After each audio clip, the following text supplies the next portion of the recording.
Welcome back to the K Custom Rods Rod Shop. Okay, we're in day 3. Guide train layout and static load testing is what we're going to talk about today, and why we do it and how we do it. Okay, so first off, the guide train. I already have these guides measured, installed, wrapped. I use the Performance Guide layout. There's standard, there's elite, there's performance. Most blank manufacturers have a guide layout recommendation. Some guide manufacturers, for instance microwave, they will have guide recommendations for their layout. For instance, the stripper guide is very specific of where it needs to be.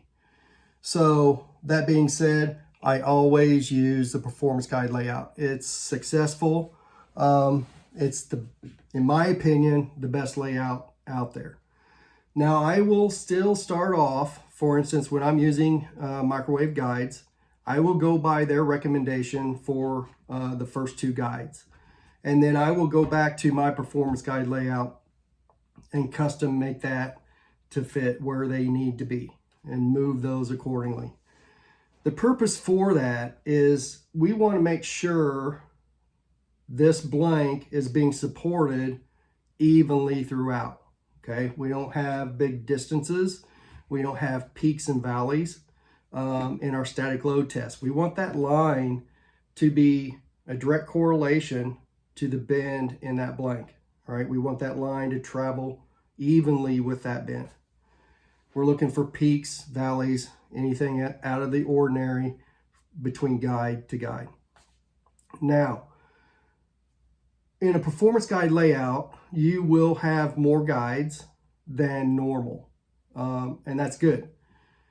People will ask me all the time, Kevin, why so many guides? Well, that's the Performance Guide layout, and the benefits of that is it improves our casting distance, our casting accuracy, and it also spreads out that workload across that blank. All right, where is that line? That line is in the guides.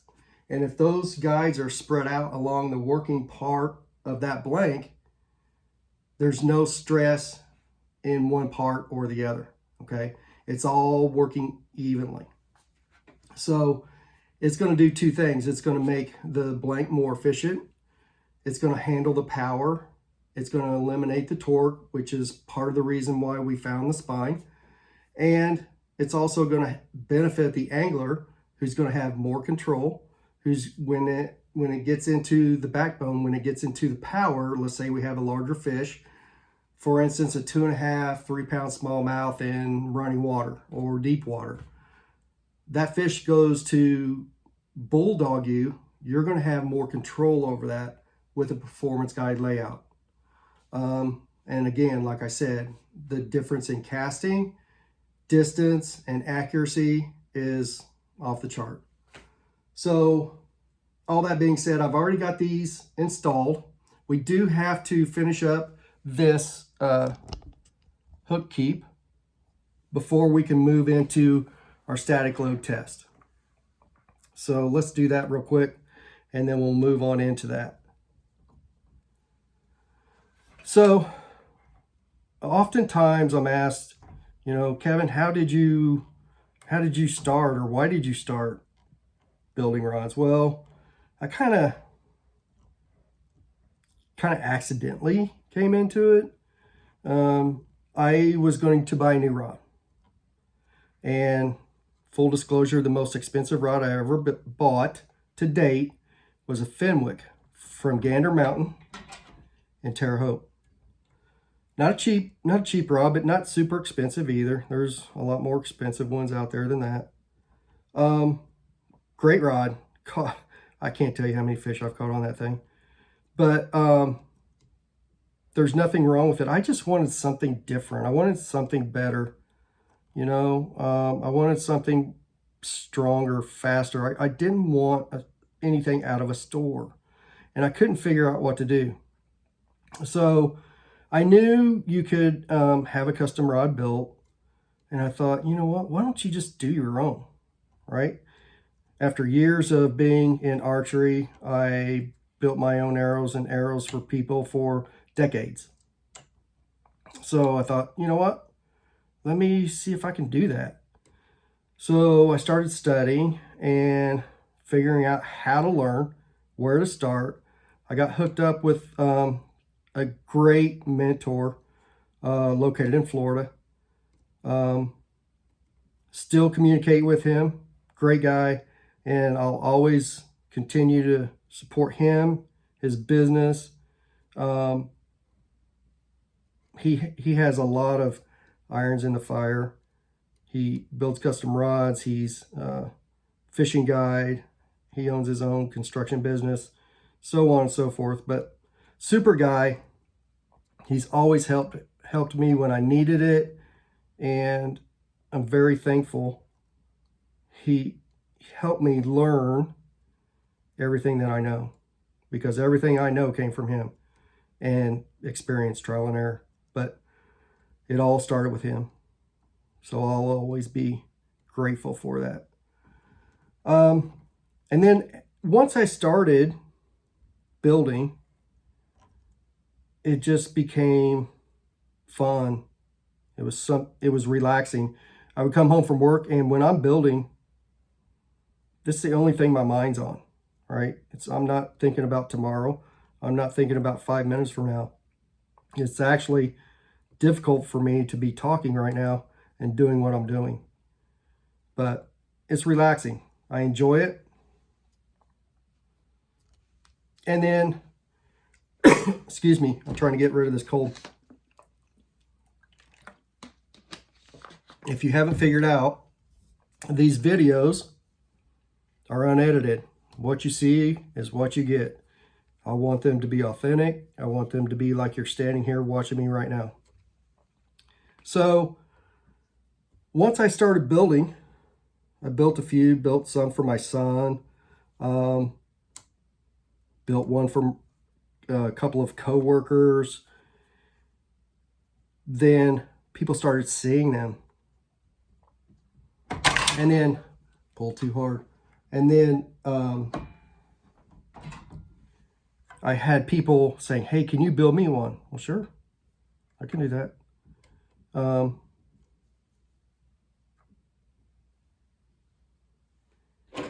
So it just kind of kept going from there, right?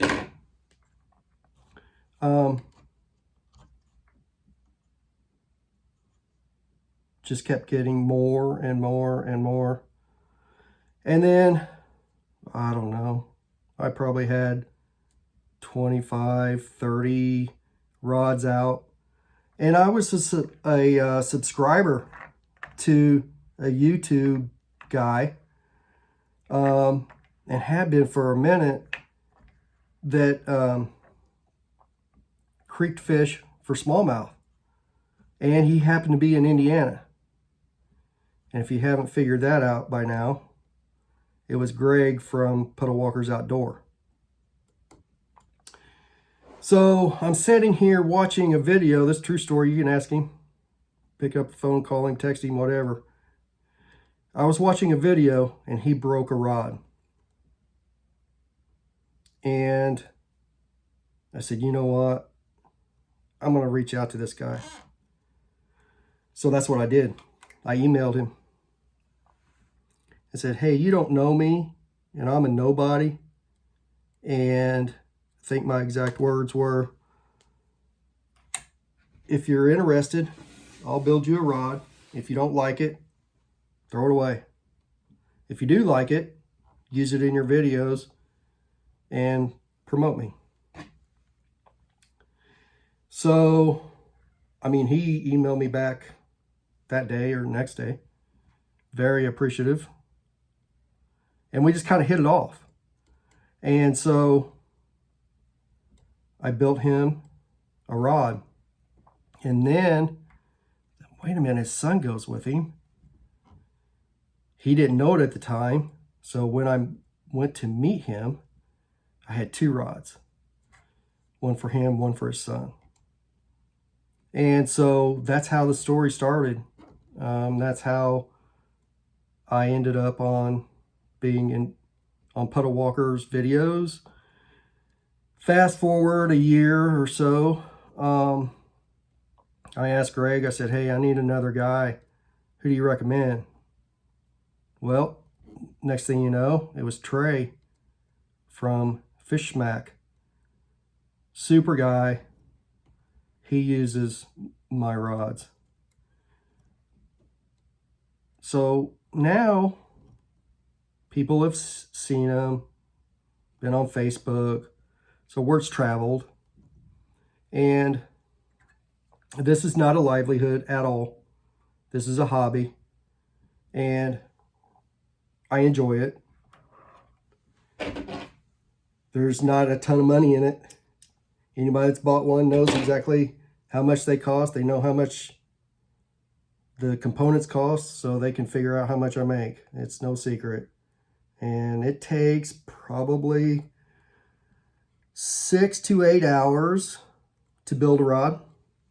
I would say if I had to average, it's going to be 6.5, maybe 7 hours to build a rod.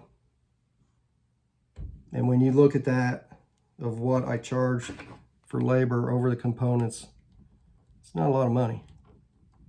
Definitely not going to pay the bills. But I'm not doing it for that.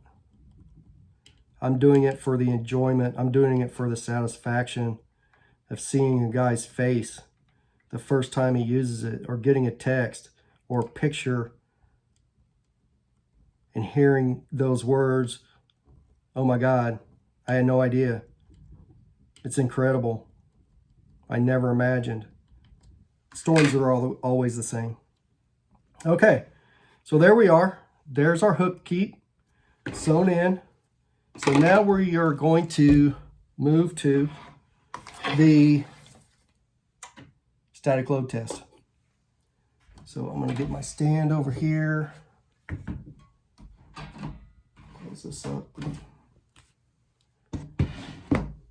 So if you'll just give me a second, I will get things revamped where we can do our static load test. And you can actually see for the first time what the line looks like on this rod under load.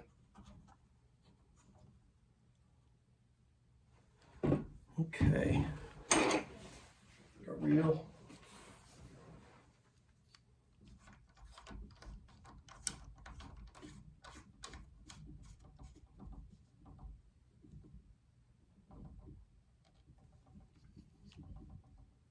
Like I said yesterday, I try and keep these videos short.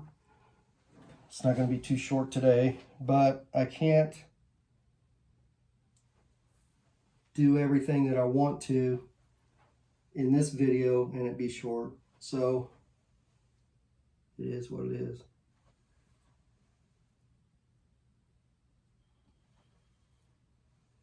Through these guides, get our test weight on. Test weight is 4.5 ounces. So when you see the deflection in this rod, it's going to be 4.5 ounces. This is a 7-foot medium light fast action. MHX is the brand. I typically build in 2 brands, MHX and Rain Shadow. Both are great brands. Now, if you have a medium light fast action in a MHX and a medium light fast action in a Rain Shadow, they are not the same. Well, wait a minute, Kevin, how can that be? They're different. Every manufacturer is different. They'll have a different compound, how they make their blanks, okay? So just because it's the same power and action, it will not handle or feel the same from brand to brand. Historically speaking, the Rain Shadow, which is a fabulous blank, I've got I don't know how many, has more backbone in it in every series.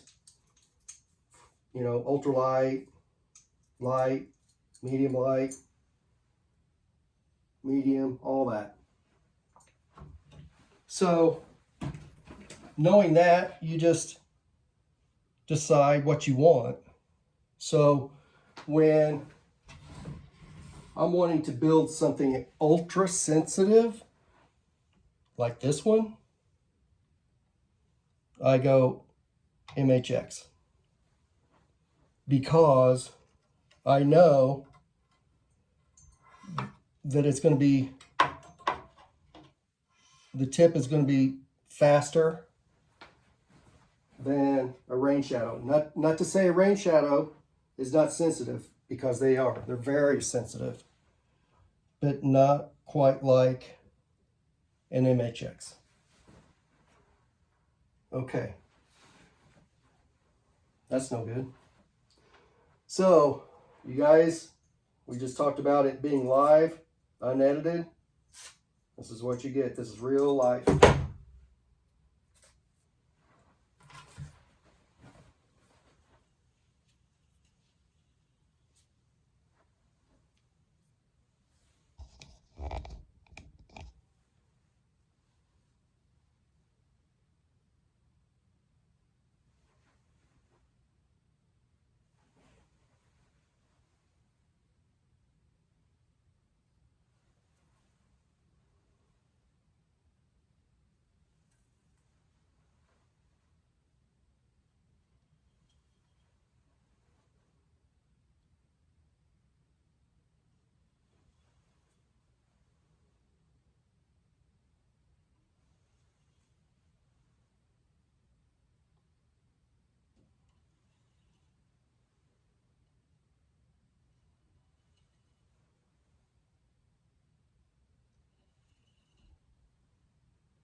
I can't tell you how many times I've done that. I've even put pictures out there on my used to be Facebook page, which is a whole nother story, but with pictures saying, hey, what's wrong with this? You know, what do you see? Look at it. See if people can pick out the problem.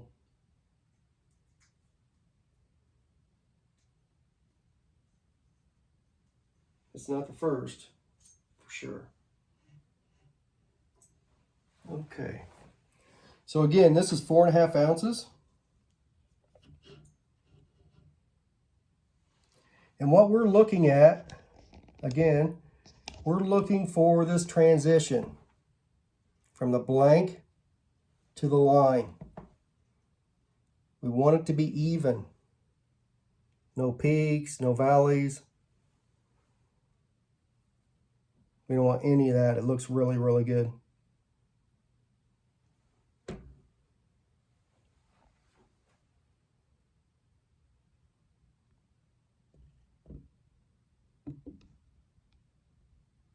"7-foot, medium light, fast action with 4.5 ounces on it. Not bad. So when this customer gets the 2.5, 3 pound smallmouth, it's going to look good and it's going to handle great. Okay, there we are for today. Tomorrow we are going to do some epoxy work on our guide wraps and our hook keep, and also on our stickers. I've got a couple stickers on here. Matt's Fishing Mission, and then my sticker on the bottom. So thanks for tuning in. I appreciate it. Please subscribe, pass the word. It's a new channel. Share this with anybody that you choose to. We're trying to get it to grow as quick as we can. Hopefully you found something useful in it, and I appreciate your time and staying with us. Thank you. Bye.